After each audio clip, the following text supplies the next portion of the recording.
Hello friends, വണ്ടി Ritz ആണ്. 2009 model വണ്ടിയാണ്. വണ്ടി ഏകദേശം 1,76,000 കിലോമീറ്റർ ഓടിയിട്ടുണ്ട്.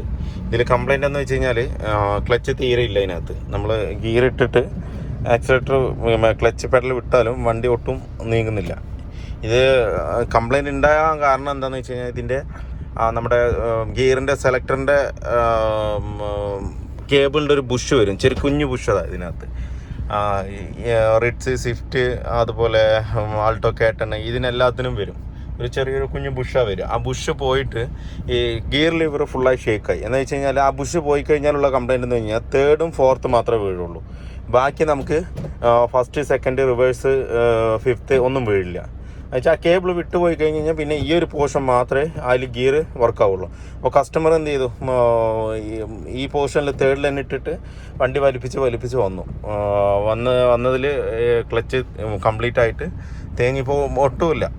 എന്താ വെച്ച് കഴിഞ്ഞാൽ വണ്ടി ഗിയർ ഇട്ടിട്ട് ക്ലച്ച് വിടുമ്പോൾ ഒന്നുമില്ല. അതുമാത്രമല്ല, ഭയങ്കര വൈബ്രേഷനാണ് വരുന്നത്. ഇനിയിപ്പോൾ ഉള്ളിൽ എത്രത്തോളം പോയിട്ടുണ്ട്, ഇനി ഫ്ലൈ വീലിലേക്ക് അടി വന്നിട്ടുണ്ടോ എന്നുള്ള കാര്യമല്ല. ഫ്ലൈ വീലിലേക്ക് 100-ൽ 90% വരില്ല അടി. എന്താണെന്ന് വെച്ച് കഴിഞ്ഞാൽ കൂടുതലായിട്ട് തേയ്മാനം വരുന്നത് നമ്മുടെ പ്രഷർ പ്ലേറ്റിൻ്റെ അടുത്താണ് വരുന്നത്. അപ്പോൾ എന്തായാലും നമുക്ക് ഗിയർ ബോക്സ് ഗാരേജിലേക്ക് എത്തിക്കാം. ഇപ്പോൾ 10 കിലോമീറ്റർ അപ്പുറത്താണ്, ഗാരേജിൽ നിന്ന് ഒരു 10 കിലോമീറ്റർ അപ്പുറത്താണ് ഇരിക്കുന്നത്. ഇപ്പോൾ ഇനിയിപ്പോൾ നമുക്ക് ടോയിൻ ചെയ്തിട്ട് കൊണ്ടുപോകാനേ നിവൃത്തിയുള്ളൂ. അപ്പോൾ നമ്മൾ നമ്മുടെ എന്ന് വരുന്ന വണ്ടിയെ പിക്കപ്പ് വിളിച്ചിട്ടുണ്ട്. ഇപ്പോൾ വന്നിട്ട് കൊണ്ടുപോയിട്ട് നമുക്ക് ഗാരേജിൽ പോയിട്ട് അയച്ചിട്ട് ഞാൻ കാണിച്ചു തരാം ഇത് എത്രത്തോളം തേഞ്ഞു.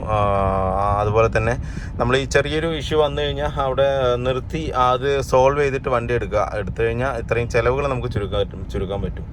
നമ്മളെങ്ങനെയെങ്കിലും എത്തിക്കാന്നുള്ളൊരു രീതിക്ക് 3rd ഗിയറിലിട്ട് വലിപ്പിച്ച് വന്നു കഴിഞ്ഞാൽ ഇതുപോലുള്ള പ്രശ്നങ്ങളും, അതുപോലെ ഏറ്റവും വലിയ പ്രശ്നം എന്താണെന്ന് വെച്ച് കഴിഞ്ഞാൽ വഴിയിൽ നിൽക്കുമ്പോൾ ഉള്ളൊരു പ്രയാസമാണ് വലിയ ബുദ്ധിമുട്ട്. എന്താ വെച്ചാൽ വേറെ വണ്ടികളില്ല, ബുദ്ധിമുട്ടും പ്രയാസങ്ങളൊക്കെ ഉണ്ട്. ഇന്ന് വേറെ ഇവിടെ ഹർത്താലാണ്, ഭാരത് ബന്ദാണ്. അതുകൊണ്ട് വണ്ടികളേതുമില്ല, ഓട്ടോ ഇല്ല. പിന്നെ ഞാൻ എൻ്റെ കാർ കൊണ്ടുവന്നിട്ടാണ് ഞാൻ കസ്റ്റമർക്ക് കൊടുത്തു വിട്ടത്. ഞാനിനി ഇത് കെട്ടുവലിച്ച് കൊണ്ടുപോകണം ഗാരേജിലേക്ക്. അപ്പോൾ ചെറിയൊരു ഇഷ്യൂ ആയാലും എന്നെ വിളിക്കുമ്പോൾ തന്നെ ഏകദേശം ക്ലച്ച് തീർന്നു ഇതിനകത്ത്.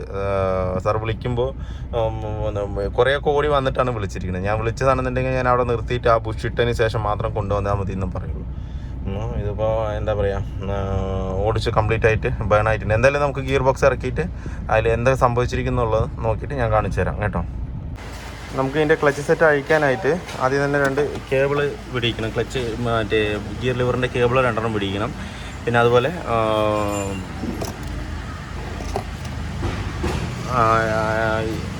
ക്ലച്ച് സിലിണ്ടറിൽ പോകുന്ന ഫ്ലൂയിഡിൻ്റെ ലൈൻ, പൈപ്പ് ലൈൻ ഇവിടെ നിന്ന് പിടിച്ചാൽ മതി. ഈ സാധനം ഈ ക്ലിപ്പ് അഴിച്ച് കഴിഞ്ഞാൽ ഇത് പുറത്തേക്ക് വരും. ഇത് പിടിച്ചതിന് ശേഷം 2 ഹബ്ബും ആക്സിലും പിടിച്ച് ഇതിൻ്റെ മൗണ്ട്, ഗിയർ ബോക്സിൻ്റെ മൗണ്ട് ഉണ്ട് ഇവിടെ. ആ മൗണ്ടും പിടിച്ചതിന് ശേഷം ഗിയർ ബോക്സിൻ്റെ ചിറ്റ് ബോൾട്ട് അഴിച്ചിട്ട് നമുക്ക് ഗിയർ ബോക്സ് പുറത്തെടുത്ത് നോക്കാം ഉള്ളിലുള്ള ക്ലച്ചിൻ്റെ അവസ്ഥ എന്തായിരുന്നു. ഒട്ടും തന്നെ നീങ്ങുന്നില്ല. നമുക്ക് എന്തായാലും അഴിച്ച് നോക്കാം അതിനകത്ത് എന്താ സംഭവിച്ചിരിക്കുന്നു എന്നുള്ളത്. ഇതിപ്പോൾ ഗിയർ ബോക്സ് നമ്മൾ കംപ്ലീറ്റ് അഴിച്ചിട്ടുണ്ട്.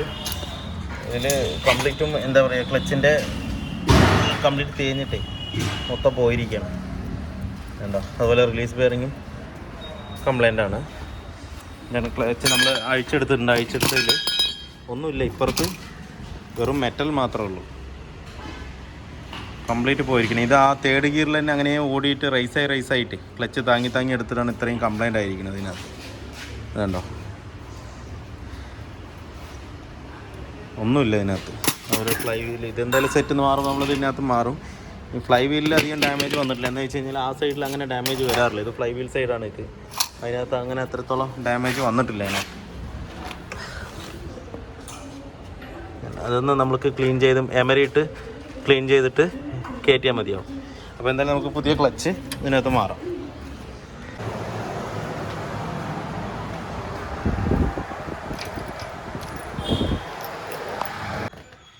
കംപ്ലീറ്റ് വർക്കും ഇപ്പോൾ കഴിഞ്ഞിട്ടുണ്ട്.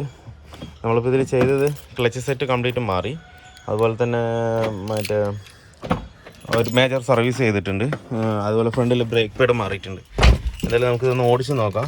നേരത്തെ കംപ്ലൈൻറ്റ് പൂർണ്ണമായിട്ട് ഉണ്ടായില്ല. എന്താണെന്ന് വെച്ച് കഴിഞ്ഞാൽ കംപ്ലൈൻറ്റ് ഞാൻ കാണിച്ചു തന്നല്ലോ. ക്ലച്ച് കംപ്ലീറ്റ് പോയതാണത്, ഒട്ടുമില്ല. അപ്പോൾ എപ്പോഴും ഇതുപോലുള്ള ഗിയറിൻ്റെ സ്വിഫ്റ്റിന്, അതുപോലെ റിറ്റ്സ് അങ്ങനെയുള്ള വണ്ടികൾക്ക്, കോട്ടർജെറ്റ് വണ്ടികൾക്ക് ഇതുപോലെ കംപ്ലൈൻറ്റ് സ്ഥിരം കാണാറുള്ളതാണ്. അപ്പോൾ ഈ ഗിയർ വീഴാത്തൊരു സിറ്റുവേഷൻ വരികയാണെങ്കിൽ മെയിൻ റോഡ് ആണെങ്കിൽ മാത്രം നിങ്ങൾ ഡ്രൈവ് ചെയ്യുക. അല്ലാത്ത പക്ഷം കട്ട് റോഡാണ്, ഇനിയിപ്പോൾ കുറേ ഗിയർ ചേഞ്ച് ചെയ്യേണ്ട റോഡാണ്, എങ്ങനെയുണ്ടെന്നുണ്ടെങ്കിൽ അവിടെ വണ്ടി നിർത്തി ഏതെങ്കിലും മെക്കാനിക്കലിനെ വിളിച്ച് ആ ബുഷ് മാറിയതിന് ശേഷം മാത്രം വണ്ടി എടുക്കുക. എങ്ങനെയെങ്കിലും വർക്ക്ഷോപ്പ് എത്തിക്കാമെന്ന് പറഞ്ഞ് നോക്കിക്കഴിഞ്ഞ് കഴിഞ്ഞാൽ ഇതുപോലുള്ള പണികൾ എന്തായാലും കിട്ടും. അപ്പോൾ അത് ആ ബുഷിന് ചെറിയൊരു വിലയുള്ളൂ, 20 രൂപ വിലയുള്ളൂ. അപ്പം നമുക്ക് വരുന്ന ആൾക്ക് ഒരു 500 രൂപ കൊടുത്താലും കുഴപ്പമില്ല. ആ 20 രൂപയുടെ ബുഷ് മാറ്റിയിട്ട് വണ്ടി എടുക്കുക. അല്ലാത്ത പക്ഷം ഇതുപോലെ ക്ലച്ച് സെറ്റിൻ്റെ വില തന്നെ 3000 ചില്ലാൻ രൂപ, 3400 ചില്ലാൻ രൂപ ക്ലച്ച് സെറ്റ്, റിലീസ് ബെയറിംഗ് 3500 ചില്ലാൻ രൂപ, 7000 രൂപ പാർട്സിന്. ഇനി പിന്നെ റീപ്ലേസിങ്ങിൻ്റെ ലേബർ കാര്യങ്ങളെല്ലാം കൂടെ വരുമ്പം ഏകദേശം 10 രൂപയുടെ അടുത്ത് വരും. 9 രൂപ 9 രൂപ 10 രൂപയുടെ അടുത്ത് ഏകദേശം എല്ലാം കൂടെ ക്ലച്ച് സെറ്റ് മാറുകയാണെന്നുണ്ടെങ്കിൽ വരും. അപ്പോൾ ആ 10,000 രൂപ മുടക്കുന്നതിനേക്കാളും നല്ലത് 20 രൂപയുടെ ബുഷ് മേടിക്കുക. വരുന്ന ആൾക്ക് 500, ഇനിയിപ്പോൾ 1000 രൂപ കൊടുത്താലും കുഴപ്പമില്ല. 20 കിലോമീറ്റർ അപ്പുറത്ത് ഇല്ലെങ്കിൽ ഒരു 30 കിലോമീറ്റർ അപ്പുറത്ത് നിന്ന് വരികയാണെന്നുണ്ടെങ്കിൽ അതിനുള്ള ലേബർ കൊടുത്താലും നമുക്ക് ബുദ്ധിമുട്ട് വരില്ല. എന്താണെന്ന് വെച്ച് കഴിഞ്ഞാൽ ഇതുപോലുള്ള പണികൾ കിട്ടില്ല. ഇനിയിപ്പോൾ ഇത് ഏകദേശം ഒരു 25 കിലോമീറ്റർ അപ്പുറത്താണ് ഈ വണ്ടി കിടക്കുന്നുണ്ടായിരുന്നത്. ഞാൻ പോയി നോക്കി ബുഷ് മാറ്റിയാലും വണ്ടി നീങ്ങുന്നില്ല, ഫുള്ള് പോയതാണ് അത്. പിന്നെ അവിടെ നിന്ന് ടോ ഇൻ ചെയ്തിട്ടാണ് വണ്ടി കൊണ്ടുവരുന്നത്. അപ്പോൾ അതിനുള്ള ലേബർ 12,000 ചില്ലാൻ രൂപ ടോ ഇൻ ചാർജ് തന്നെ വരുന്നുണ്ട് അവിടെ നിന്ന് ഇങ്ങോട്ട് കൊണ്ടുവരാനായിട്ട്. അപ്പോൾ അതിൻ്റെ എല്ലാം കൂടെ ആകുമ്പോൾ 10, 12, 13 രൂപയോളം ആവുന്നുണ്ട്. അപ്പോൾ എപ്പോഴും ഈ കാര്യം പ്രത്യേകം ശ്രദ്ധിക്കുക. ഇതുപോലെ ഗിയറിൻ്റെ ഷിഫ്റ്റിംഗ് എന്തെങ്കിലും പ്രശ്നം തോന്നിക്കഴിഞ്ഞാൽ, ഗിയറിൻ്റെ ഷിഫ്റ്റിംഗ് മാത്രമല്ല, വണ്ടിയുടെ എന്ത് തന്നെ കംപ്ലൈൻ്റ് ആണെന്നുണ്ടെങ്കിലും നമ്മൾ വണ്ടി ഒന്ന് അവിടെ നിർത്തിയിട്ടൊന്ന് എന്താ വേണ്ടതെന്ന് വെച്ച് ഇത് ഈ ചില കസ്റ്റമർ ചെയ്യാറുണ്ട്. അവരുടെ ഒരു എക്സ്പീരിയൻസിൻ്റെ പേരിൽ വണ്ടി അങ്ങ് കൊണ്ടുവരും. എന്നിട്ട് അവസാനം നിൽക്കാനാകുമ്പോഴായിരിക്കും വിളിക്കുന്നത് എന്താ ചെയ്യേണ്ടതെന്ന്. ഇന്നമാതിരി ഇതുപോലെ കംപ്ലൈൻ്റ് ആകുന്നുണ്ട്, വണ്ടി നീങ്ങുന്നില്ല, എന്താ ചെയ്യേണ്ടതെന്ന് ചോദിക്കുക. അപ്പോഴത്തേക്കും നമുക്ക് പിടിവിട്ട് പോകും, സംഗതി കയ്യിൽ നിന്ന് പോയിട്ടുണ്ടാവും. പിന്നെ നമ്മൾ എന്ത് പറഞ്ഞിട്ടും കാര്യമില്ല. ഈ തേർഡ് ഗിയറിൽ നിന്ന് വരികയാണെന്നുണ്ടെങ്കിൽ ഏകദേശം കുറച്ച് ദൂരമൊക്കെ വന്നു കഴിഞ്ഞാൽ കുറച്ച് ദൂരം ഓടിക്കാൻ പറ്റും ഇതിനകത്ത്. ഇത്രയ്ക്കകത്തൊന്നും പോയി. ഇത് കസ്റ്റമർ കോയമ്പത്തൂരിൽ നിന്നാണ് വന്നുകൊണ്ടിരിക്കുന്നത്. അപ്പോൾ അവിടെ നിന്ന് ഏകദേശം പകുതി വെച്ചേ പോയിട്ടുണ്ടാവും. അങ്ങനെ വന്ന് ഏകദേശം വണ്ടി നീങ്ങാത്ത പക്ഷം ആകുമ്പോഴാണ് നമ്മൾ വിളിക്കുന്നത്. ഇതിപ്പോൾ ബുദ്ധിമുട്ട് വിചാരിക്കേണ്ട ആവശ്യമില്ലേ.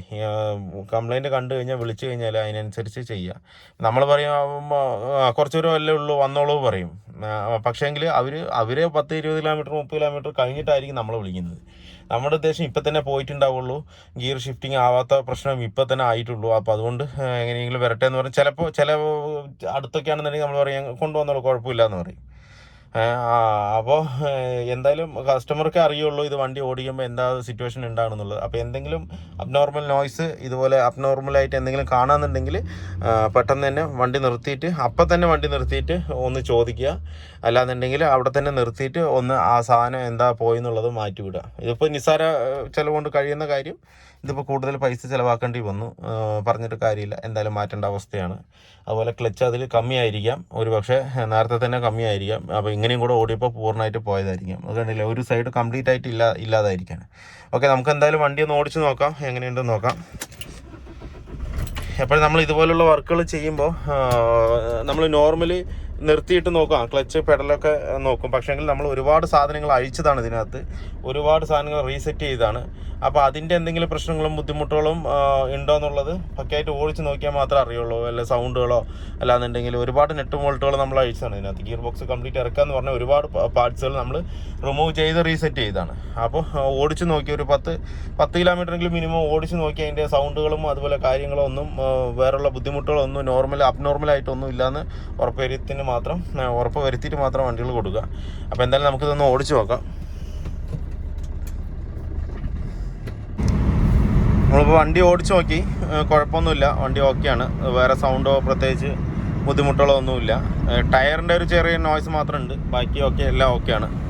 നമ്മൾ ചെയ്ത ഭാഗങ്ങളെല്ലാം പക്ക ക്ലിയറാണ്. അഡീഷണലായിട്ട് വേറെ കംപ്ലൈൻ്റ് ഒന്നും ഇല്ല ഇതിനകത്ത്.